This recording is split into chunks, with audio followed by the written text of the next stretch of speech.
Assalamualaikum warahmatullahi wabarakatuh. Selamat siang sahabat TNI yang ada di seluruh Indonesia, khususnya wilayah Kodim 0419 Tanyang.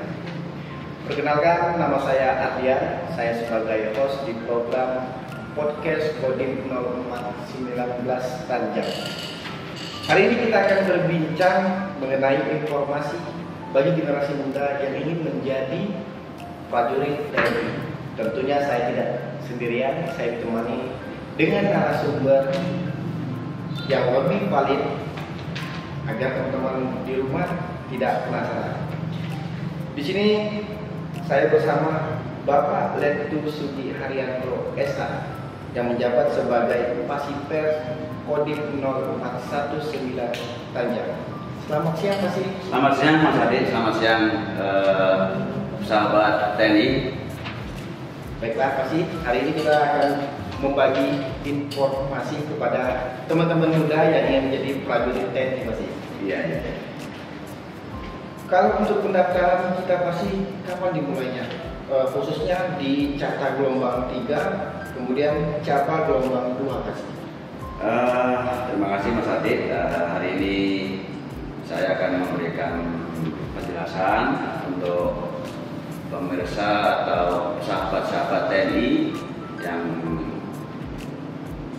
akan membaca atau mengikuti acara yang kami buka hari ini, karena ini sangat penting untuk supaya masyarakat semua bisa semangat, bisa berbondong-bondong untuk mendaftar menjadi TNI. Jadi Mas Adi, untuk mendaftar TNI ini sudah kita buka dari kemarin, itu sekitar tanggal 11 sampai tanggal 11 September sampai sekitar tanggal 9 Oktober nantinya. Itu untuk secara online Mas ya. Kalau nanti validasinya nanti sampai tanggal 25 Oktober. Yaitu validasinya untuk itu pendaftaran Bintara. Nah, tapi untuk tamtama-nya itu sama tanggal 11 sampai tanggal 23 Oktober itu online. Nah, tapi untuk nanti validasinya itu sampai tanggal 23. Mungkin kalau untuk akun websitenya apa tuh Pak Sih? Nah itu betul sekali Mas Adi. Jadi lupa tadi mau menyampaikan supaya nanti tidak salah untuk masuk pendaftarannya. Jadi untuk akunnya nanti tolong dicatat, itu rekrutmen-tni.mail.id. Ya, saya ulangi, rekrutmen-tni.mail.id. Itu Mas Adi. Jadi nanti tolong kalau memang lupa nanti buka di website lagi. Kalau untuk dalam 1 tahun ada berapa pendaftaran Pak Sih untuk pendaftaran prajurit TNI? Sesuai dengan kebutuhan organisasi, Mas Adi, itu ada yang setahun 2 kali, ada juga setahun menjadi 3 kali gelombang. Itu sesuai dengan petunjuk dari kebutuhan-kebutuhan yang akan dibutuhkan untuk menjadi TNI itu. Untuk ketentuan khusus mengenai tinggi dan berat badan Pak Sih, bagaimana? Untuk tinggi dan berat badan memang itu ada perbedaan Mas ya. Jadi kalau untuk Bintara itu minimal tingginya 163 Bintara ya. Itu 163 minimal. Kemudian untuk tamtama itu 158. Ya, itu untuk tamtama. Jadi nanti kalau rekan-rekan sahabat TNI yang mau mendaftarkan, jadi tingginya untuk sekarang, dulu pernah tingginya 160 gitu. Nah, tapi untuk tahun ini kita diperintahkan untuk tinggi itu 163 Bintara, untuk tamtama itu 158. Kalau untuk kuat sendiri? Untuk kuat juga sama, ya sesuai dengan ketentuan. Kalau kuat itu 163, kalau untuk kuat ini 158. Jadi 158. Untuk yang lain sama ya. Kalau untuk batas usia maksimal untuk pendaftaran Cata gelombang 3 dan Capa gelombang 2 berapa? Nah, batas maksimal usia ini memang dalam tahun kemarin maupun tahun ini memang ada kadang-kadang ada yang berbeda ya. Jadi tapi untuk tahun ini ada yang paling istimewa juga, ya kan? Karena umurnya ini minimal 17 10 bulan. Wow. Itu untuk bintara ya. Minimal 17 10 bulan, maksimal 22 tahun. Itu bintara maksimalnya. Nah, terus kemudian untuk tamtama ini umurnya juga sama, minimal 17 10 bulan, kemudian maksimalnya itu 24 tahun. Jadi lebih penambahan 2 tahun. Nah, jadi lebih leluasa lagi, lebih leluasa. Oke. Di dalam tahapan seleksi ini pasti ada berapa tahapan, Mas? Jadi untuk tahapan seleksi ini, Mas Adi, ini secara umum ya, secara umum itu ada pemeriksaan administrasi, kemudian ada pemeriksaan kesehatan, kemudian ada jasmani, terus kemudian ada tes itu meliputi ada psikologi dan mental ideologi. Nah, terus kemudian nanti ada yang terakhir itu namanya pantofir atau sidang daerah dan sidang pusat. Nah, itu secara global tadi ya. Secara global. Ya, nanti tinggal mengikuti aja dari tahap daerahnya, kemudian nanti sampai pusatnya. Nah, itu saja. Pasti ini apa saja sih yang harus dipersiapkan calon peserta biar para generasi muda ini tahu nih. Jadi untuk persiapannya yang jelas tidak jauh beda dengan yang sudah lama ya. Hanya kita butuh meyakinkan bahwa persiapannya itu dari pertama pasti administrasi dulu. Administrasi seperti contohnya ya ijazah, KTP, KK, kemudian SKCK, ya, terus kemudian yang kalah tidak pentingnya itu sangat itu bagi ini syarat ini penting itu adalah kartu BPJS.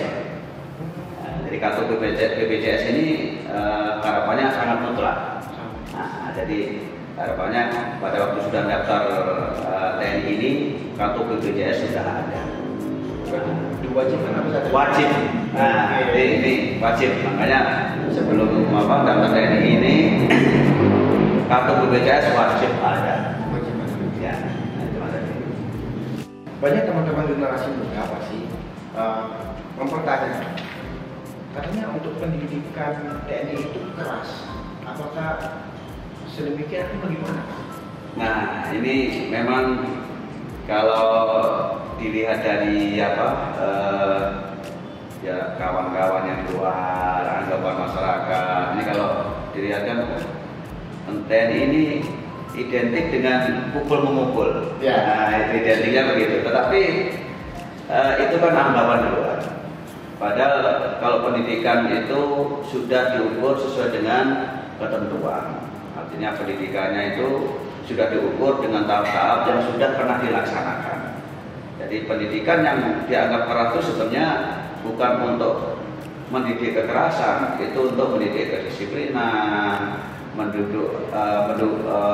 mendidik supaya kita punya etika, punya loyal pada negara, pada rakyat. Karena tujuan kita dididik ini adalah untuk membela rakyat, bangsa dan negara. Harapannya begitu, Mas.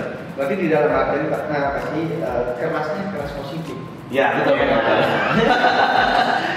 Jadi jangan sampai nanti wah ini kalau jadi tentara pasti dipukuli terus. Nah ini yang bahayanya.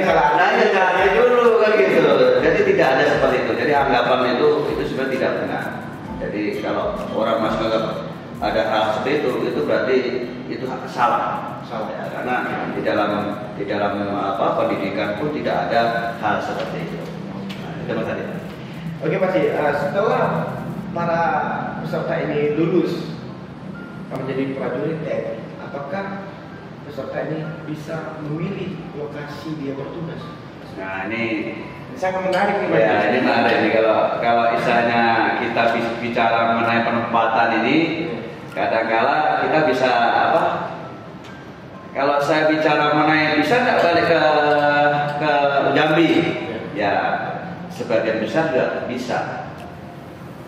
Tapi bisa nggak kita tuh minta? Nah itu yang jawabannya tidak bisa karena ketentuan itu adalah kita ditempatkan di mana saja itu sudah ada wajib untuk ditempati. Karena setiap sebelum masuk kita TNI itu wajib kita ditempatkan di mana saja itu sudah menjadi haknya negara. Jadi ketentuan negara. Tetapi bukan berarti tidak bisa kembali ke wilayahnya masing-masing. Nah, disitulah nanti kembalinya ke organisasi. Karena organisasi ini diperuntukkan untuk wilayah-wilayah yang memang dibutuhkan. Kadangkala yang orangnya rumahnya di Jawa, pengen kembali ke Jawa, ternyata di Jawa udah penuh. Nah, akhirnya ditempatkan di Lampung, ya, kemudian di Jambi. Ternyata karena apa? Kondisi wilayahnya masih banyak jabatan atau penempatan yang memang masih kosong. Jadi ketentuannya di situ, Mas. Jadi kalau saya bilang bisa minta nggak bisa. Betul. Tapi kalau bilang apakah pasti keluar, ya belum tentu. Itu Mas. Nah, ini yang pertanyaan terakhir ini yang sangat ditunggu-tunggu oleh generasi muda pasti. Masuk TNI itu bayar atau tidak? Sebenarnya ini sudah banyak sekali yang bertanya seperti itu. Jadi dari awal-awal itu sudah banyak informasi seperti itu. Tapi saya jawab di sini bahwa pendaftaran TNI itu adalah gratis. Jadi pendaftaran itu gratis, tidak ada dipungut biaya. Nah, apabila ada yang memungut biaya itu adalah penipuan. Itu penipuan, ya, makanya untuk TNI saya jelaskan ini tidak ada dipungut biaya, itu gratis. Jadi kalau ada yang memungut itu ya jangan usah dikasih. Nah, itu karena itu tidak benar. Itu sudah ikut aja sesuai dengan ketentuan yang pendaftaran. Makanya untuk daftar TNI ini Mas Adit siapkan dari awal supaya ya kesehatan, jasmani, administrasi di situ Mas Adit. Oke, pasti mungkin bagi generasi muda kan banyak yang di zaman sekarang ini zaman digital, mereka sangat butuh akses yang akun yang bisa koneksi untuk mendaftar. Mungkin pasti bisa jelaskan supaya tidak termakan hoax teman-teman generasi muda. Jadi Mas Adi, ini akun-akun ini kan sudah ditentukan oleh pusat. Jadi kalau akun salah sudah bisa masuk. Ya. Nah, itu makanya untuk sahabat-sahabat TNI ini yang antusias pengen daftar atau bapak-bapaknya, anak-anaknya pengen daftar, ini tolong dicatat tentang akun yang untuk mendaftar TNI. Jadi akunnya adalah rekrutmen@tni.mail.id. Itu saya ulang lagi, rekrutmen@tni.mail.id. Itu Mas Adi, ya. Berarti itu akun yang resminya. Resmi, ya, agak resmi. Oke, buat generasi muda yang ingin menjadi TNI, jangan cepat sekali termakan isu yang beredar yang negatif atau apa. Yang jelas informasi yang resmi ada di website yang disebutkan oleh Pasi tadi. Semoga informasi yang kita sampaikan ini bermanfaat bagi orang tua ataupun generasi muda yang ingin mendaftar sebagai prajurit TNI. Baiklah, itulah informasi yang dapat kami sampaikan melalui program podcast Kodim 0419 Tanya. Semoga bermanfaat bagi generasi muda yang ingin menjadi prajurit TNI. Saya Ardian Eka Saputra sebagai host, narasumber kita Pasi Pers. Terima kasih banyak semuanya, generasi muda semuanya, terima kasih sudah menyaksikan ini. Assalamualaikum warahmatullahi wabarakatuh. TNI Prima, TNI bersama Rakyat.